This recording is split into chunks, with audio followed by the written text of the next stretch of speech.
Assalaamu calaykum. Fariin ku socota YouTuberiska. Waxaa laga yaabaa inay ku soo gaadhay fariin ka timid YouTube oo kuu sheegaysa in laga rabo cashuurta Mareykanka. Haddaba maxay tahay cashuurtan iyayse ku waajibaysaa ee laga rabaa ka Soomaali ahaan? Maxaa la inooga rabaa cashuurta Mareykanka? Ugu horreyn waa inaan isweydiinaa su'aalahan. Maxay tahay cashuurta YouTuberiska lagu soo rogay? Haddii aad iska dhiga mariso macluumaadka laga dalbanayo, maxaa kugu dhici doona? Waa maxay caqabadaha soo wajihi doona Soomaalida gaar ahaan? Waa maxay fursadaha aan haysano ee aan ka faa'iideysan karno? Dhammaan YouTuberiska aan Mareykanka deganeyn ama aanu ugu diiwaan gashanayn ciwaanada AdSense akoonka ay ku soo dhacdo lacagta YouTube, ama si kale haddii aan u sheegno Soomaalida aan wadankooda loo ogolayn inay doortaan marka ay codsanayaan lacagta YouTube ee doortay wadan aan Mareykan ahayn, waxa laga rabaa cashuur. Haddii aad Mareykanka joogto ama aad horay ugu xidhatay ciwaan Mareykan ah, waa taqaanaa waxa ay tahay cashuurta laga rabo. Waayo hore qasab ayay igu ahayd in ay foomka cashuurta soo buuxiyaan dadka ciwaanka Mareykanka ah haystay, laakiin hore umay arag qasabna kumay ahayn dadka degan wadamada kale ee adduunka oo dhan. Qof kasta oo YouTube lacag ka sameeya waxaa loo diray warqad dheer oo sharaxaysa waxa laga rabo iyo waqtiga laga rabo. Waxa kale oo ay sheegeen waxa laga yeelayo qofka isqariya ee aan ka soo jawaabin warqadda loo diray. Dadka aan fariintani gaadhin waxa ay digniin ka arki karaan gudaha akoonkooda YouTube ama Google AdSense akoonkooda. Cashuurtan waxaa laga rabaa dadka YouTuberiska ah ee aan deganeyn gudaha Mareykanka balse laga daawado gudaha Mareykanka, waxaana cashuurtan laga jari doonaa oo kaliya lacagta ay ka helaan dadka ka daawaday gudaha Mareykanka. Ugu horreyn waxaa laga rabaa inay soo gudbiyaan macluumaadkooda cashuur bixinta oo ay ku soo gudbiyaan foomka loogu talagalay ee ay kuugu soo direen emailka ama akoonkaaga qaybtiisa sare kaaga muuqan doonta. Haddaba haddii aad gudbin weydo macluumaadka cashuur bixinta, maxaa kugu dhici doona? Waxay sheegeen in laga jari doono cashuur dhan 24%. Waxaad ka faa'iido dadka ka daawaday adduunka oo dhan ama guud ahaan lacagta aad ka samaysay YouTube, taasi oo ay iyagu go'aansan doonaan in qof kasta oo aan xogtiisa cashuur bixinta soo gudbin inta ka horeysa 31 May ee sanadkan 2021 ay ka jari doonaan 4% lacagta guud ee qofku uu ka sameeyo YouTube-ka, maadaama oo ay cashuurtu bilaabmi doonto horaanta bisha June ee sanadkan 2021.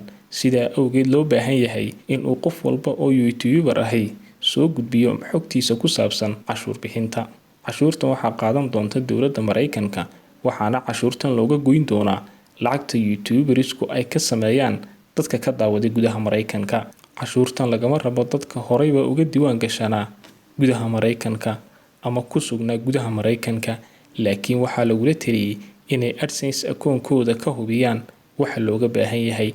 Waxayna leeyihiin haddii aad abuuro ka tahay oo ay ula jeedaan YouTuber gudaha Mareykanka, waxaa laga yaabaa inaad hore u soo gudbisay macluumaadkaaga cashuurta ee ka hubi akoonkaaga AdSense-ka meesha ay lacagtu kuugu soo dhacdo si aad u hubiso inay wax waliba caadi ku yihiin iyo in kale.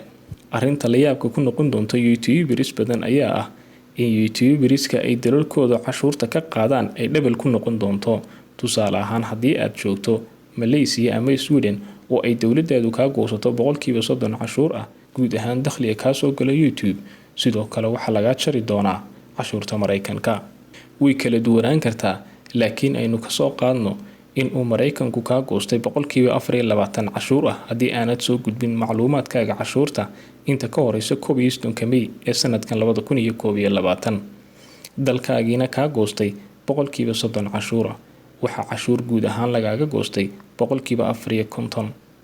Haddii aad Soomaaliya joogto oo uu kuugu xidhan yahay qof ehelkaaga ah oo dalalka jooga, waxa kale oo laga goyn doonaa 6% xawaalada ah. Guud ahaan waxaa ka go'i doona 60% lacagta aad YouTube ka samaysay, taasi oo macnaheedu yahay in $100 ee aad YouTube ka shaqaysaba uu ka soo gaari doono $40, halka $60 lagaaga jari doono cashuurta labada dal iyo xawaalada.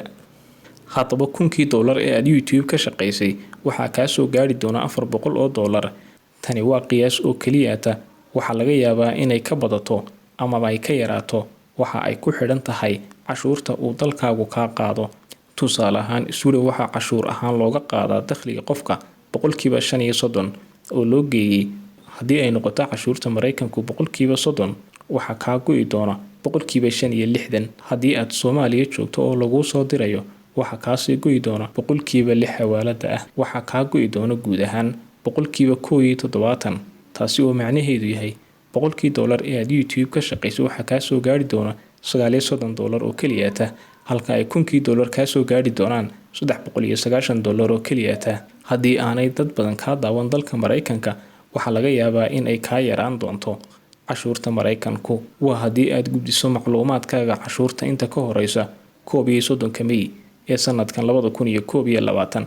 Haddii kale, cashuurta Mareykanku waxa ay si automatic u noqon doontaa boqolkiiba 24 meel kastoo aad adduunka ka joogtid wixii ka baxsan gudaha Mareykanka. Haddaba maxay tahay fursadda aan haysano ee aan ka faa'iideysan karno? Fursadda aan haysano ayaa ah in Mareykanku uu dalal badan la leeyahay xidhiidh dhinaca cashuur bixinta. Taasi waxa ay fursad kuu siin doontaa in aad dalban karto cashuur dhimis marka aad buuxinayso foomka soo gudbinta macluumaadkaaga cashuurta. Si cashuur dhimis lagugu sameeyo, waxaa lagaa rabaa nambarkaaga cashuur bixinta ee dalkaaga, kaasi oo loo yaqaano Tax Identification Number ama TIN. Tusaale ahaan, dalalka UK iyo Canada waxaa la gaadhsiin karaa cashuur dhimista boqolkiiba 0, halka dalalka Mexico iyo Korea la gaadhsiin karo boqolkiiba 10. Haddaba qof kasta oo YouTuber ah ama YouTube-ka lacag ka sameeya waa in uu eegaa emailkiisa. Haddii aanay fariin u soo dhicin, waa in uu eegaa gudaha AdSense akoonkiisa si uu uga hubiyo oo uu u gudbiyo macluumaadka looga baahan yahay. Haddii kale, waxaa si automatic ah looga jari doonaa boqolkiiba 24 cashuurta Mareykanka ah guud ahaan lacagta uu ka sameeyo adduunka oo dhan, ama guud ahaan lacagta YouTube ka soo gasha. Anigu waan gudbiyay isla markii aan arkay fariintan. Waxaa lagu sameyn doonaa in review ama dib u eegis in ay sax tahay macluumaadka aad soo gudbisay iyo in kale. Haddii ay sax noqoto, hore ayaa laga aqbali doonaa, waxaana aad ogaan doontaa inta ay leeg tahay cashuurta lagaa rabo. Haddii kale oo aad iska dirto macluumaad aan sax ahayn, wali ugu soo celin doonaa, isla markaana waxaa si automatic ah kuugu waashabi doonaa boqolkiiba 24 ilaa inta aad dirayso macluumaad sax ah. Haddii aad u baahan tahay in muuqaal kale aan kaaga soo sameyno qaabka loo gudbinayo foomka macluumaadkaaga cashuurta, fadlan commentiga hoose ku soo qor. Mahadsanid.